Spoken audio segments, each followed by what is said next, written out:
পাছত ছবি আহিলোঁ আৰু প্ৰথমবাৰলৈ গুৱাহাটীৰ বাহিৰত আমি বিধানসভাৰ অধিৱেশন অনুষ্ঠিত হৈছে, আমি অংশগ্ৰহণ কৰিলোঁ, ভালেই লাগিল। যিয়ে নহওক, আজি ইতিমধ্যে অসমৰ মাননীয় ৰাজ্যপাল মহোদয়ৰ ভাষণ সমাপ্ত হৈছে আৰু ৰাজ্যপাল মহোদয়ৰ ভাষণ অন্তসাৰ শূন্য আছিলে। তাত আমি ৰাজ্য চৰকাৰৰ একো ভাল পদক্ষেপ বা ভিজন দেখা পোৱা নাই। কিছুমান ৰংচঙীয়া কথাৰে ৰাজ্য চৰকাৰৰ ভুৱা প্ৰশস্তি গাইছে ৰাজ্যপাল মহোদয়ে, আৰু আমি যিটো দেখিলোঁ যে মানে এই চৰকাৰক উদ্ধাৰ কৰাত লাগিছে ৰাজ্যপাল। চৰকাৰ যে বিগত বছৰটোত মানে হাজাৰ হাজাৰ কোটি টকা ধাৰ লৈ অসমখনক ধৰুৱা বনালে আৰু অসমখনক যে অৰ্থনৈতিকভাৱে পংগু ৰাজ্যলৈ ৰূপান্তৰিত কৰিলে, সেই কথাটো ৰাজ্যপালৰ ভাষণত ঢাকিব বিচাৰিছে। ৰাজ্য চৰকাৰক উদ্ধাৰ কৰিবলৈ ৰাজ্যপাল মহোদয়ে কিছুমান ৰংচঙীয়া কথাৰে ভাষণ সামৰিছে আৰু আমি দেখিছোঁ এই ভাষণত কোনো ভিজন নাই। ৰাজ্য চৰকাৰৰ এনে কোনো পদক্ষেপ দেখুৱাব পৰা নাই যিটো পদক্ষেপে অসমৰ আন্তঃগাঁথনি উন্নয়ন কৰিব, অনাগত দিনত নিবনুৱা সমস্যা সমাধান কৰিব, উদ্যোগবিলাক পুনৰুজ্জীৱিত কৰি অসমখনক এখন অৰ্থনৈতিকভাৱে দ্ৰুতগামী উন্নয়নৰ ৰাজ্যলৈ ৰূপান্তৰিত কৰিব। এনেধৰণৰ কোনো পদক্ষেপ চৰকাৰৰ নাই আৰু ৰাজ্যপালৰ ভাষণত তাৰ কোনো প্ৰতিফলন দেখা নাই।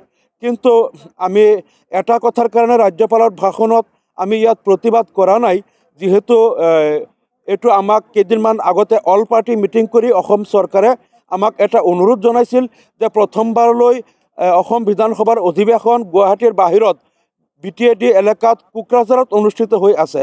আৰু তেতিয়া ৰাজ্য চৰকাৰে আমাক বিৰোধী দলক এটা অনুৰোধ জনাইছিল যে আপোনালোকে যদি ৰাজ্যপালৰ ভাষণত কথাই কথাই প্ৰতিবাদ কৰে আৰু যদি প্ৰতিবাদ কৰাৰ ফলত যদি ভাষণ বন্ধ কৰিব লগা হয়, আধাতে ৰাজ্যপালে ভাষণ এৰিব লগা হয়, তেনেহ'লে BTADৰ মানুহে হয়তো ভাবিব যে আমাৰ ইয়াত আজি অসম বিধানসভাৰ অধিৱেশন প্ৰথম দিন হ'ল আৰু ইয়াতে ৰাজ্যপালৰ ভাষণটোৱে দিব নোৱাৰিলে, বিৰোধীয়ে হুলস্থুল কৰি বন্ধ কৰি দিলে।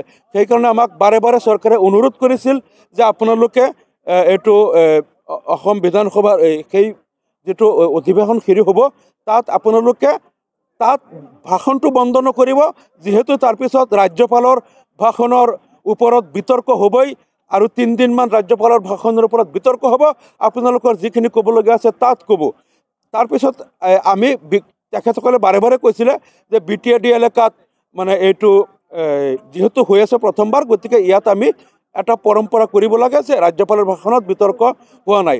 তাৰপিছত সেইদিনা আমি প্ৰশ্ন কৰিছিলোঁ যে আমাৰ মাননীয় বিধায়ক অখিল গগৈ ডাঙৰীয়া, তেখেতটো আজি আমাৰ সেই অল পাৰ্টি মিটিঙত নাই, তেখেতে বাৰে বাৰে প্ৰতিবাদ কৰিব। তেতিয়া মন্ত্ৰী পীযুষ হাজৰিকা আৰু কেইবাজনে কৈছিল যে সেইটো আপোনালোকে চিন্তা নকৰিব, অখিল গগৈ ডাঙৰীয়াক কেনেকৈ ঠাণ্ডা ৰাখিব লাগে, তেওঁ আমাৰ মানুহ, আমি তেওঁক ঠাণ্ডা ৰাখিম, কৈছে তেওঁ প্ৰতিবাদ নকৰিব ভাষণ। তাৰপিছত আজি অখিল গগৈ কেইবাজনো বিধায়কে ক'লে যে আপোনাক মন্ত্ৰী পীযুষ হাজৰিকাই সিদিনা ক'লে যে আপুনি তেওঁলোকৰ মানুহ, গতিকে আপুনি যাতে হুলস্থুল নকৰে এইটো চৰকাৰে ব্যৱস্থা কৰিব। তেওঁ কৈছে না, আজি তেনেহ'লে মই অলপ হ'লেও প্ৰতিবাদ কৰিম, নহ'লে আকৌ অসমৰ মানুহে ভাবিব সেইটো সঁচা, সেই কথাটো তল পেলাব লাগিব। সেইকাৰণে তেখেতেও 2-3 বাৰ আজি উঠিলে, আমি যিটো দেখিলোঁ। যিয়ে নহওক, ৰাজ্যপালৰ ভাষণত আমাৰ বহুত কথা ক'বলগীয়া আছে। অসমৰ যিটো প্ৰকৃত অৰ্থনৈতিক চিত্ৰ, উন্নয়নৰ যিটো ফুপুলা চিত্ৰ, সেই কথাবিলাক কিন্তু ৰাজ্যপালৰ ভাষণত দুখ লগাকৈ প্ৰতিফলিত হৈছে আৰু সেই কথাবিলাক আমি অনাগত 3 দিনত যেতিয়া দিছপুৰত এই ৰাজ্যপালৰ ভাষণৰ ওপৰত বিতৰ্ক হ'ব, তাত কিন্তু আমি সেই কথাবিলাক আমি দফাই দফাই প্ৰত্যেকটো কথা তাত আমি আঙুলিয়াই দিম আৰু ৰাজ্য চৰকাৰৰ ব্যৰ্থতা ঢাকিবলৈ ৰাজ্যপাল মহোদয়ে ৰাজ্য চৰকাৰক উদ্ধাৰ কৰিবলৈ যিটো তেখেতে পৰিকল্পিতভাৱে ভাষণ প্ৰস্তুত কৰিছে, সেই কথাবিলাক আমি কিন্তু তাত উদঙাই দিম। ধন্যবাদ।